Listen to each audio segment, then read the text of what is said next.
കരഞ്ഞിട്ടുണ്ടോ? ആരെങ്കിലും കരയിച്ചിട്ടുണ്ടോ? നീ മിണ്ടാതിരുന്നിട്ടുണ്ടോ? കൊല്ലുവാൻ കൊണ്ടുപോകുന്ന ആടിനെ പോലെ അവൻ മിണ്ടാതിരുന്നു. രോമം കത്രിക്കുന്നവരുടെ മുമ്പിൽ അവൻ വായി തുറക്കാതിരുന്നു. പക്ഷെ എന്റെ ചോദ്യം, ഇന്ന് നസ്രയൻ ആരാണ്? പരിഹാസികൾ എവിടെ? സർവശക്തനായ ഒരു ദൈവം മുകളിലുണ്ട്. കാരണം നമ്മൾ ചുമ്മാ പറയുന്നതല്ല ഗോഡ് ഈസ് ഇൻ കൺട്രോൾ എന്ന്. മോളെ, നിനക്കൊരു അപ്പായുണ്ട്. നിന്റെ തലയ്ക്ക് മുകളിൽ നിൽക്കുന്ന സർവശക്തനായ നീ തനിച്ചാണെന്നാണോ നിന്റെ വിചാരം? നിന്നെ പരിഹസിച്ചവരുടെ മുൻപിൽ എന്റെ ദൈവം ഇതൊന്നും തെളിയിക്കാതെ വിടുകയല്ല മോനെ. നിങ്ങളുടെ ഒന്നും കണ്ണുനീരും പ്രാർത്ഥനയും ഒരു നെടുവീർപ്പ് പോലും തമ്പുരാൻ മറന്നു കളയില്ല. ആരോ പറയട്ടെ, നീ ശാന്തമായിരിക്കുക. നിനക്ക് മുകളിൽ ഇരുന്ന് ഇതെല്ലാം കാണുന്ന ഒരു ദൈവമുണ്ട്.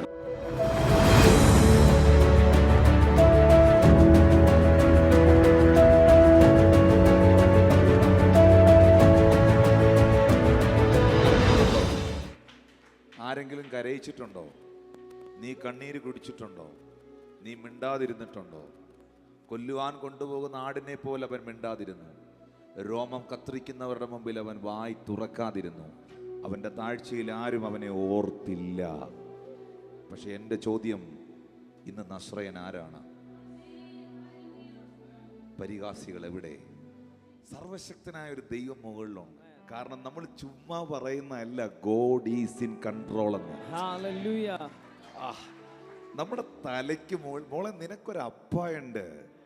മോനെ, നിനക്കൊരു അപ്പനുണ്ട്. നിന്റെ തലയ്ക്ക് മുകളിൽ നിൽക്കുന്ന സർവശക്തനായ നീ തനിച്ചാണെന്നാണോ നിന്റെ വിചാരം? നീ ഒറ്റയ്ക്കാണെന്നാണോ നിന്റെ വിചാരം? എല്ലാം കഴിഞ്ഞെന്നാണോ നിന്റെ വിചാരം? നിന്നെ പരിഹസിച്ചവരുടെ മുൻപിൽ, നിന്നെ കളിയാക്കിയവരുടെ മുമ്പിൽ എൻ്റെ ദൈവം ഇതൊന്നും തെളിയിക്കാതെ വിടുകയല്ല മോനെ. നിങ്ങളുടെ ഒന്നും കണ്ണുനീരും പ്രാർത്ഥനയും ഒരു നെടുവീർപ്പ് പോലും തമ്പുരാൻ മറന്നു കളയില്ല. ആരോ കളിക്കട്ടെ, ആരോ പറയട്ടെ, നീ ശാന്തമായിരിക്കുക. നിനക്ക് മുകളിൽ ഇരുന്ന് ഇതെല്ലാം കാണുന്ന ഒരു ദൈവമുണ്ട്. ആ കാലയിലോട്ട് വീണോണം.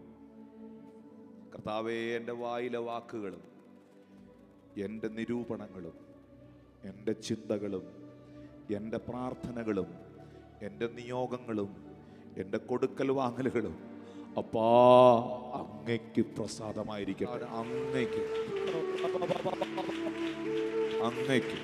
വേറെ ഒന്നും വേണ്ട. എനിക്കൊരു ദൈവമുണ്ട്. ഇത് അത്ര അറിയാവുന്നവരൊന്ന് കൈ ഉയർത്തി കാണിച്ചു. അത് ഇനഫാടോ. എനിക്കൊരു ദൈവമുണ്ട്. എന്റെ കൃപ നിനക്ക് മതി. എന്റെ ശക്തി നിന്റെ ബലഹീനതയിൽ തികഞ്ഞു വരുന്നതാണ്. മോനെ, അതങ്ങ് മുറുകെ പിടിച്ചോണം. അത് വിടരുത്. ഏത് സാഹചര്യം വന്നാലും ആരാധന മുടക്കരുത്. ദൈവത്തോട് പിണക്കം കാണിച്ച് പ്രാർത്ഥിക്കാതെയും ബൈബിള് വായിക്കാതെയും വീട്ടിൽ നമ്മൾ കാണിക്കുന്ന ഏറ്റവും വലിയ പരാജയം അതാണ്. ദൈവത്തോട് പരിഭവം കാണിച്ച് പിണക്കം കാണിച്ച് ചർച്ചിലും വരത്തില്ല, പ്രാർത്ഥനയ്ക്കും വരത്തില്ല, ബൈബിളും വായിക്കുകയില്ല, പ്രസംഗവും കേൾക്കുകയില്ല. ദൈവത്തോട് പിണക്കം കാണിക്കും. വേറെ ആരോടോ കാണിച്ചോ, ദൈവത്തോട് കാണിക്കരുത്. കാരണം നിനക്ക് രക്ഷപ്പെടാൻ ഒരൊറ്റ വഴിയേ ഉള്ളൂ.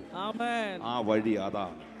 ഒന്ന് കരമടിച്ച് കർത്താവിന് നന്ദി പറഞ്ഞു അതിനകത്ത് അങ്ങ് ഉറച്ചോണം. പരിശുദ്ധാത്മാവ് ഇന്ന് ചിലരെ ഇതിനകത്ത് ഉറപ്പിക്കുക. നിങ്ങൾ ചിന്തിക്കുന്നോ ഞാനിത് വെറുതെ പ്രസംഗിക്കുകയാണെന്നല്ല, ഇത് പ്രവചിക്കുകയാണ്, ഉറപ്പിക്കുക. നീ പിന്മാറ്റത്തിൽ പോയി എന്ന് കരുതി ദൈവം നിന്നോട് ദേഷ്യം കാണിക്കുന്നില്ല. നീ ഇപ്പോൾ പഴയതുപോലെ പ്രാർത്ഥിക്കുന്നില്ല എന്ന് കരുതി തമ്പുരാൻ നിന്നോട് പരിഭവം പ്രകടിപ്പിക്കുന്നില്ല. പക്ഷെ മകനെ, മകളെ എന്ന് വിളിച്ചോണ്ട് ആണിപ്പഴുതുള്ള കരം നീട്ടി നിന്നെ ഇപ്പോഴും വിളിക്കുന്നത് എത്ര പേർക്ക് കാണാൻ കഴിയുന്നുണ്ടെന്ന് എനിക്ക്